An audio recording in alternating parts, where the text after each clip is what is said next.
खेडोपाड्यात गेल्यानंतर सगळ्याच बायका असं अगदी हात धरून सांगतात की तुझ्या सासूला सोडू नकोस हं.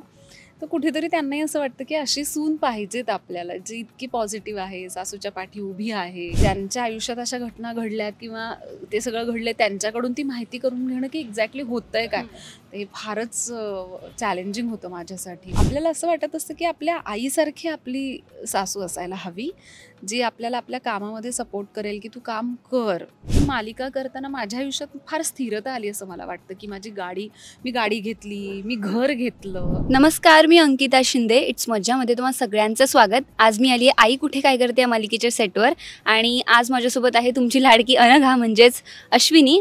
कशी आहेस? एकदम मस्त. बरं अश्विनी, आई कुठे काय करते ही मालिका इतकी चालली, इतकं प्रेम मिळालं आणि आत्ता कथेचा शेवट होतोय किंवा प्रेक्षकांचा निरोप घेते मालिका, तर तू या प्रोजेक्टचा खूप मोठा पार्ट आहेस. तर काय सांगशील, सिंक झालंय की? बापरे, अजून पचतच नाहीये. खरं तर प्रयत्न करतोय आम्ही सगळ्याच. आणि माझ्या रूममध्ये तर आजी आहे, ती इतकी भावनिक आहे की विषय काढला तरी तिच्या डोळ्यातून पाणी येतंय. त्यामुळे मग माझं असं होतं की ओके, ठीक आहे, ठीक आहे, आपण याच्यावर नको बोलूयात आत्ता, ठीक आहे. तर असं आहे, कारण इतका मोठा काळ, 5 वर्ष पैकी 4 वर्ष मी इथे होते सगळ्यांसोबत, कारण मी उशिरा इन झाले होते.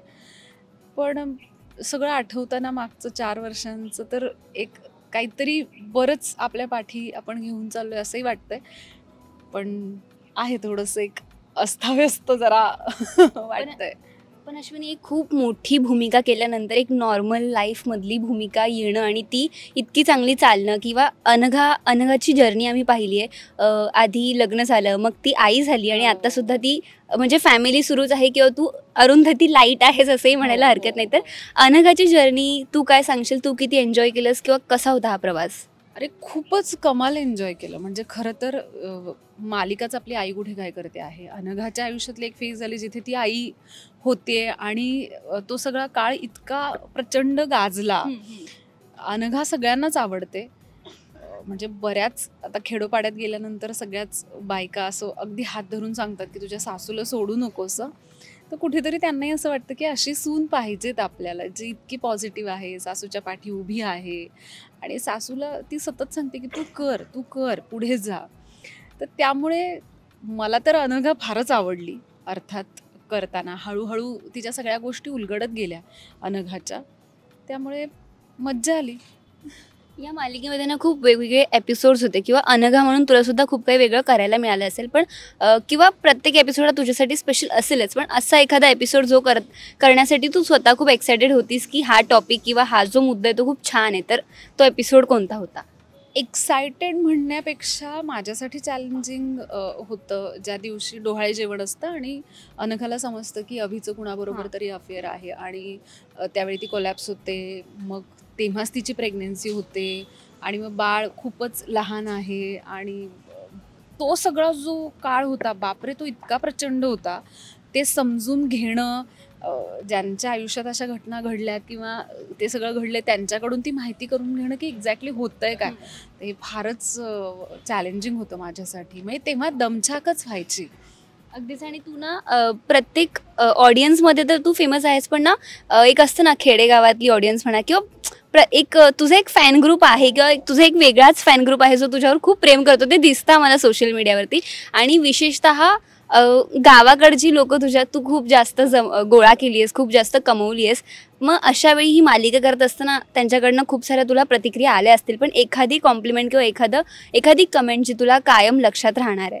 हीच, वारीमध्ये गेले होते शूट करायला आणि ती ती अरुंधतीची सून आहे असं म्हणून त्या बायकांनी पकडलं आणि त्यांनी सांगितलं की तू तुझ्या सासूला कधीच सोडू नकोस.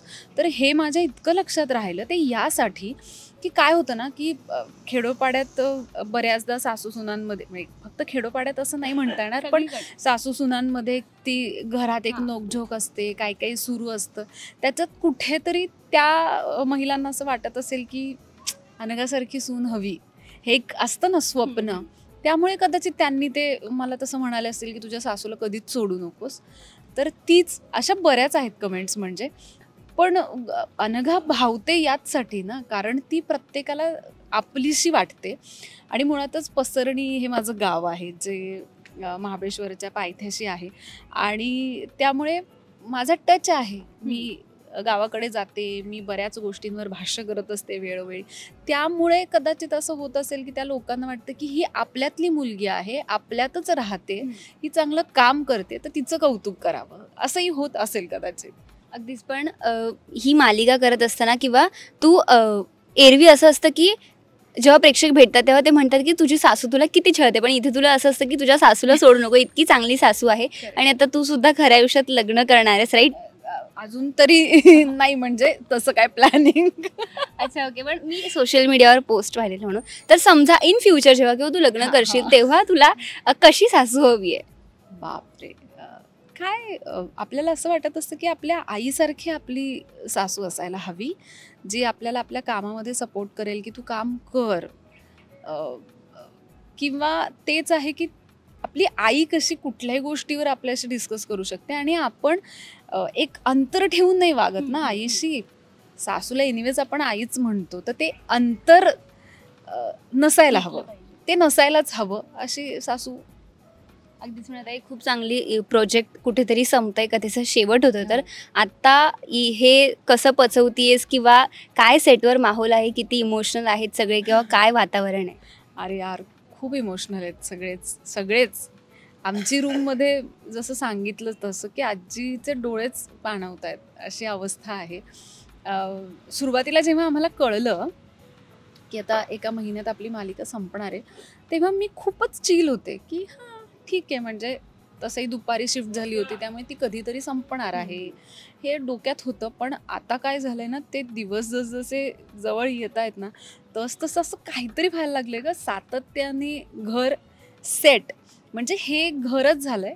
आत्ता दिवाळीचा सिक्वेन्स शूट करत होतो, घर एकदम सगळं सजवलं होतं, लाइटिंग वगैरे, आणि बाहेर शूट करत होतो, काहीतरी मास्टर शॉट चालले होते, आणि अचानक एवढं मोठं घर असं छान दिसलं.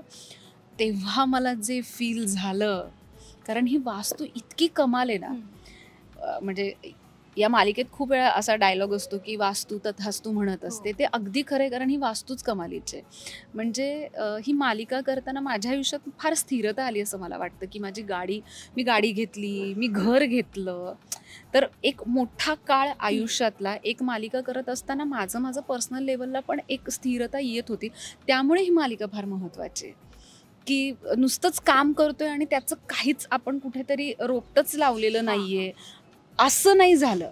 तर जे काही येत होतं तिथून मी काहीतरी माझ्यासाठी केलं, तर ही गोष्ट फार महत्त्वाची आहे. म्हणून ही मालिका फार महत्त्वाची. आणि सगळ्याच बाबतीत माझ्या राजकीय कारकिर्दीसाठी सुद्धा इथूनच सुरुवात झाली. म्हणजे सगळ्यांना माहिती आहे की मी काय पद्धतीची स्वप्न बघते, मला लोकांसाठी काय पद्धतीचं काम करायचं आहे. त्यामुळे सतत आप्पा म्हण, रवी सर म्हण, ते सतत पुश करत असतात. मी कुठेही माझी सामाजिक संस्था आहे, तर मला कुठे जायचं आहे, तारीख मॅनेज होत नाही आहे, तरी कसं काही करून की नाही तू जा. त्यांना माहिती आहे की ही फक्त एक काम नाही करत आहे, त्या व्यतिरिक्त कामं करते, ती फार महत्त्वाची आहेत, तर आपण तिला ते करू दिलं पाहिजे. ही मालिका सुरू असतानाच मी एक फिल्म पूर्ण केली, धर्मरक्षक अहिल्याबाई होळकर. तर ते एक मोठं काम होतं माझ्यासाठी. 14 महिन्याचा तो प्रवास होता एका फिल्मचा. 14 महिने म्हणजे 1 वर्षापेक्षा जास्त काळ तुम्ही एखाद्या फिल्मसाठी देताय, तयार होताय, सेम टाईम तुम्ही हे करताय, तर इथल्या माणसाने सांभाळून घेतल्याशिवाय नाही होऊ शकत. इन शॉर्ट हा प्रोजेक्ट तुझ्यासाठी खूप जास्त लकी ठरलाय. खूप जास्त. आणि ही सगळी, म्हणजे तुला खरं सांगते, इथे कुणीच असं नाहीये की नौखं आहे, काही येतच नाहीये, असं कुणीच नाहीये. प्रत्येक जण फार भन्नाट काम करतो त्यांच्या लेवलला. आणि असं नाही, बऱ्याचदा माझं काही चुकलं तरी आप्पा मला सांगतात ते तू असं घेऊन बघ, किंवा मग आजी मला सांगते की तू क्लोजला ना आता ते असं करून बघ बरं एकदा. ही गोष्ट किती भारी आहे की हे आपले सिनियर सगळे आहेत जे आपल्याला शिकवतायत अजून. ही प्रोसेसच मस्त आहे. पण अनघा, इतकी मोठी स्टारकास्ट आहे मालिकेची, इतके चांगले उत्कृष्ट कलाकार आहेत, कोणत्या कलाकाराला तू थोडं जास्त मिस करशील? मी तर आजीलाच करेन ग, खूप जास्त मिस करेन आजीला. आणि आम्ही ठरवलं असं की मी तिच्याकडे भेटायला जाणार. लकीली तिच्या घराजवळच मी घर घेतल्यामुळे ते आमचं होणार आहे. पण अदरवाईज मला वाटतं की मी तिला खूप मिस करेन. बऱ्याचदा असं होतं की घरून येताना डबा राहतो किंवा माझ्या वहिनी इथे नसतात, कधी कधी सुट्टीला गावी गेलेल्या असतात, तर माझ्या डब्याचे हाल होतात. पण मला माहिती असतं की माझं सकाळपासून ते रात्रीपर्यंतचं जेवण आजीकडे आहे. तिच्या बास्केटमध्ये असं कधीच होत नाही की आज यश आला आणि तू काय आणलंयस, मी आज डबा नाही आणला, तर तिच्याकडे नसतं. तिच्याकडे कायम असतं. म्हणजे ही एक गोष्ट झाली. या 4 वर्षात माझ्या आयुष्यात आलेले चढ उतार हे सगळे तिने बघितलेत.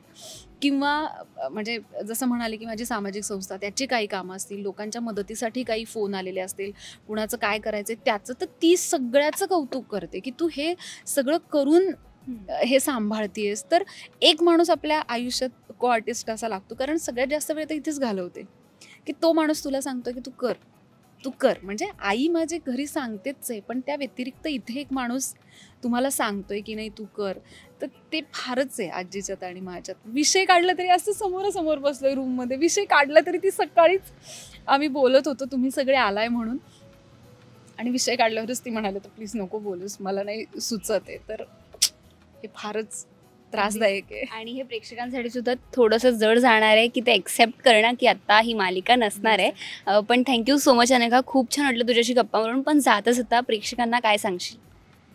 प्रेक्षकांना हेच सांगेन की तुम्ही कलाकारांवर कायम प्रेम करता. ही मालिकेत घडणाऱ्या घटना आणि सगळ्याच गोष्टी ह्या बऱ्याचदा तुम्ही कौतुकही केलं आहे. काही कॅरेक्टर्सबद्दल तुम्हाला राग आला आहे, तोही तुम्ही वेळोवेळी सांगितला आहे. तर आता इथून बाकी सगळ्या कलाकारांचा प्रवास हा वेगवेगळ्या दिशेने असणार आहे. प्रत्येकजण वेगवेगळ्या दिशेत नवीन रूपात ढंगात तुमच्या समोर येणार आहे. तर आमच्या सगळ्याच कलाकारांवर तुम्ही प्रेम करा एवढंच सांगेन. Thank you so much. आणि तुला तुझ्या पुढच्या वाटचालीसाठी खूप साऱ्या शुभेच्छा. थँक्यू. मराठी चित्रपटसृष्टीमधील latest update, original web series, shows, गाणी आणि एंटरटेनमेंटसाठी आमच्या चॅनलला सबस्क्राईब करा आणि बेल आयकन दाबायला विसरू नका.